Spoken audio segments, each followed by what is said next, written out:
Terima kasih masih di Kompas Malam bersama saya Mario Sarong. Polisi yang dibakar istrinya yang merupakan anggota Polwan meninggal dunia setelah dirawat di rumah sakit Wahidin Sudiro Husodo, Mojokerto.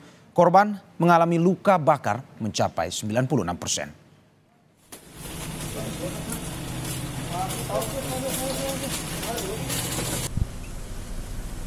Usai menjalani perawatan intensif sekitar 24 jam, korban Bribtu Rian dinyatakan meninggal dunia pada Minggu siang. Peristiwa KDRT terjadi karena korban diduga sering menghabiskan uang untuk bermain judi online. Setelah menjalani pemulasaran jenazah Bribtu Rian dibawa ke kampung halamannya di Desa Sumberjo, Kecamatan Plandan, Kabupaten Jombang untuk dimakamkan.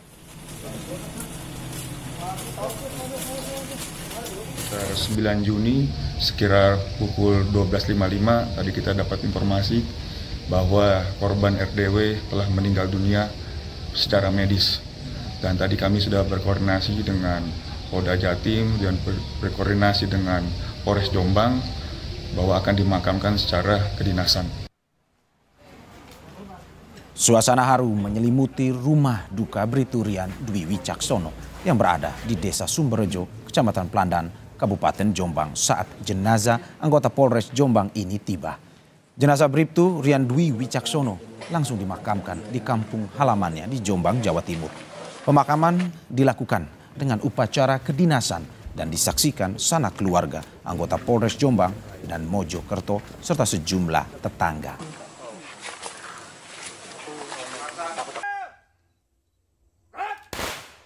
Kemarin masih dinas ya.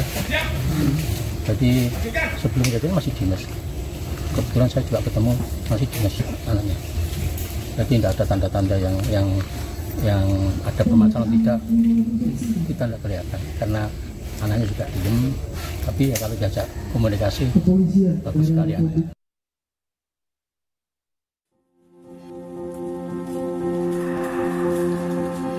Anggota Polwan berpangkat Bribtu dari Polres Mojokerto Kota berinisial FN ditetapkan sebagai tersangka dalam kasus dugaan KDRT yang mengakibatkan hilangnya nyawa suami pelaku yang juga seorang anggota Polri. Tersangka menyiramkan bensin pada tubuh suaminya ketika terjadi cekcok persoalan rumah tangga saat korban pulang bekerja. Adanya percikan api dekat dengan tubuh korban menyebabkan korban menderita luka bakar hingga 90%. Pelaku sempat membawa suaminya ke rumah sakit dan meminta maaf, namun nyawa korban tak tertolong saat mendapat perawatan di RS Wahidin Sudiro Husodo. Kabid Humas Polda Jawa Timur, Kombes Dirmanto bilang motif pelaku membakar suaminya karena korban sering menghabiskan uang belanja untuk bermain judi online. Motif daripada kejadian ini bahwa saudara almarhum ini, Bribtu Rian Dwi Nugroho ini sering menghabiskan uang belanja yang harusnya dipakai untuk membiayai hidup ketiga anaknya.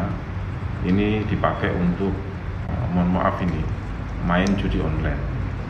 Soal statusnya kan sudah tersangka, ya. Nah, untuk konstruksi hukumnya kemana itu?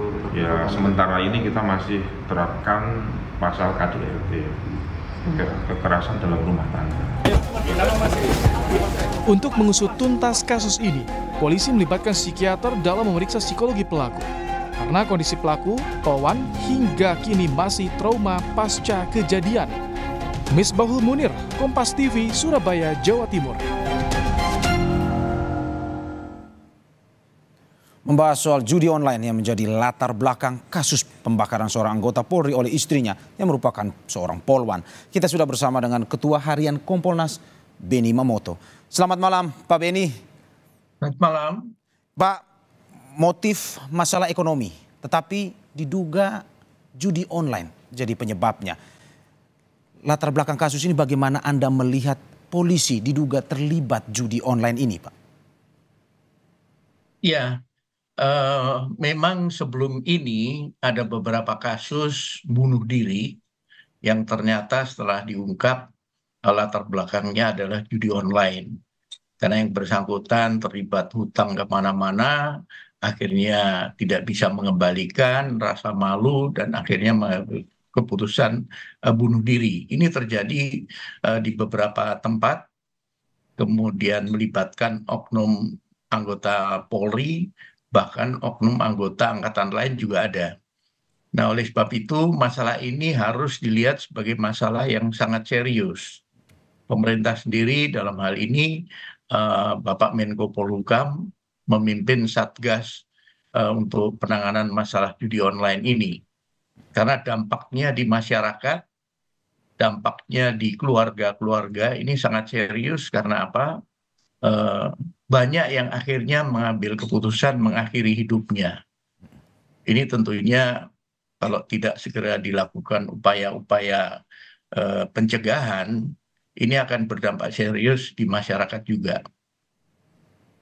Oke Pak Beni, kalau kita melihat sedikit istilah bahwa ini sedikit agak lebih miris. Kenapa? Karena polisi di satu sisi mendapatkan tugas untuk memberantas judi online ini. Tetapi pada saat ini diduga ada motif bahwa melakukan ini bermain juga judi online.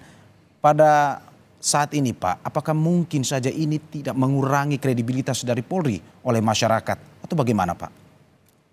Iya, tentunya hal ini sangat merugikan citra Polri ya, karena yang bersangkutan aparat penegak hukum. Nah, kasus-kasus ini memang saat ini berkembang cukup pesat karena diantaranya mudahnya mengakses, hanya bermodalkan sebuah handphone dimanapun dia berada, kapanpun waktunya, dengan mudah dia bermain. Sehingga ketika dia tergoda sedikit saja atau ada rasa ingin coba-coba, atau mungkin dipengaruhi temannya dan sebagainya, dia akan ikut. Dan setelah ikut, sulit keluar. Nah, oleh sebab itu pengawasan para pimpinan menjadi penting. Perlu dilakukan pemeriksaan handphone, misalkan ketika apel pagi, dicek handphonenya, adakah mereka mendownload untuk situs-situs judi online dan sebagainya. Ini perlu dilakukan. Pesan-pesan moral perlu dilakukan. Kalau tidak, nanti akan kecolongan lagi. Ya Pak, ini pengawasan, highlightnya ada di pengawasan para pimpinan. Dari catatan yang saya dapat Pak, pada bulan April tahun 2024 ini Kompolnas menghadiri rapat terkait judi online di kantor Kemenko Polhukam, di mana perintah untuk memberantas judi online. Terkait dengan pengawasan dari pimpinan, dari Kompolnas berkoordinasi dengan pihak kepolisian, ini dari pimpinan divisi, bagaimana pengawasannya? Ini agar judi online ini juga tidak diikuti oleh polisi. Ya, pengawasan oleh Polri tentunya bisa dilakukan baik oleh pengawas internal, tetapi yang menurut kami paling penting adalah pengawasan melekat yang dilakukan oleh atasan langsung. Karena yang bisa mendeteksi bagaimana perubahan sikap anak buah, perilakunya, dan sebagainya adalah atasan langsung.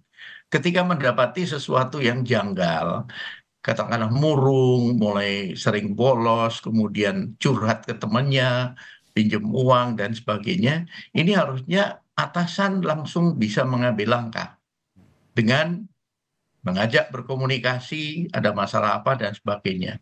Dan ketika ditemukan bukti dia bermain judi online, ini perlu diberikan sanksi. Tegurankah, apakah kemudian peringatkan sekali lagi, kalau nanti melakukan lagi nanti akan ditindak secara disiplin atau etik dan sebagainya. Karena terus terang kami mengamati ketika atasan tidak peduli dengan anggotanya, maka dia akan kecolongan. Contoh salah satu Polres di Jawa Timur, karena Kapolresnya sangat peduli, begitu melihat perubahan sikap, tanda-tanda yang aneh dari anggotanya, langsung diperintahkan tes urin, ternyata positif, padahal dia kasat narkoba. Akhirnya terungkap bahwa dia konsumsi narkoba. Nah, inilah kepedulian atasan menjadi penting, dan ini kami dorong terus. Orang yang paling tahu tentang anak buahnya adalah atasan langsung, sehingga pengawasan melekat perlu terus dikedepankan. Ya, tadi Bapak bilang terkait dengan perhatian dan pengawasan dari atasan kepada anak buahnya. Tapi bagaimana Pak, kita melihat bahwa ini sebuah kejadian yang private, di mana judi online hanya bisa diakses oleh teknologi atau handphone atau teknologi pribadi, di mana memang agak susah dari pihak pimpinan kepada pengawasannya langsung kepada anak buahnya. Bagaimana akhirnya bisa pengawasan itu dilakukan secara maksimal? Ya, yang pertama perlu kami sampaikan bahwa ada salah satu atasan bercerita ke saya, aduh Pak, saya periksa handphone anak-anak, ternyata 1-2 orang dia suka main judi online. Karena ada saya temukan di handphonenya. Nah ini kan bisa dilakukan, misalkan setiap pagi ketika apel pagi atau secara insidental atau pendadakan dilakukan pemeriksaan. Sehingga nanti terdeteksi lebih dini atau membuat yang bersangkutan kemudian tidak coba-coba ataupun kemudian tidak melakukan hal itu. Ini penting menurut kami. Ya Pak, dari cerita Anda tadi ada 1-2 bawahan yang memang akhirnya ditemukan oleh atasannya terkait bahwa ini ada 1-2 anggota yang bermain judi online itu. Kalau melihat Pak dari pihak kepolisian sendiri, apa sebenarnya alasan pada akhirnya pihak kepolisian juga jatuh dalam permainan judi online ini? Apakah mungkin ada motif ekonomi seperti kasus ini, ataukah mungkin ada motif lain yang membuat akhirnya polisi juga tergoda untuk ikut bermain dalam judi online ini? Ya, jadi ada beberapa yang temuan kami ya. Ada yang iseng, ada yang diajak temannya. Kemudian ada yang butuh uang, masalah ekonomi. Kemudian dia berpikir, berspekulasi karena pernah dengar dari temannya bahwa dia coba-coba bisa dapat, bisa menang dan sebagainya. Akhirnya yang bersangkutan langsung mencoba dan akhirnya tidak bisa keluar dari jeratan judi online. Sekali lagi, jadi pembinaan mental penting dilakukan, kerohanian penting dilakukan untuk mengingatkan anggota untuk tidak bermain hal-hal yang dilarang secara hukum. Sementara dia adalah penegak hukumnya. Ya, Pak, ini kita mungkin sedikit ke kasusnya ini terkait dengan kasus yang terjadi. Pasal yang disangkakan adalah KDRT. Apakah mungkin akan ada pendalaman terutama terkait dengan judi online ini atau bagaimana?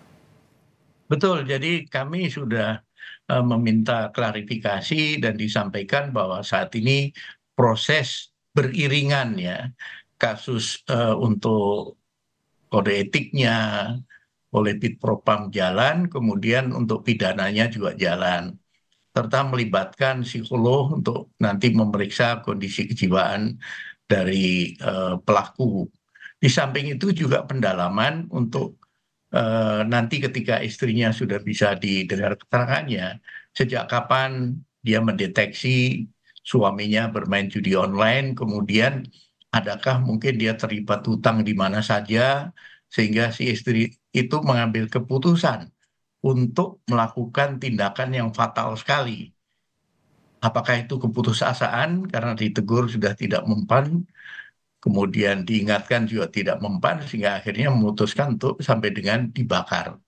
Ini masih dalam proses pendalaman, tentunya nanti kalau sudah selesai pasti akan diumumkan. Oke, Pak, ini kalau kita melihat apakah perlu tim khusus sebenarnya? Koordinasi antara Kompolnas dan juga kepolisian. Tim khusus untuk mengusut kasus ini, baik judi online maupun kasus KDRT-nya?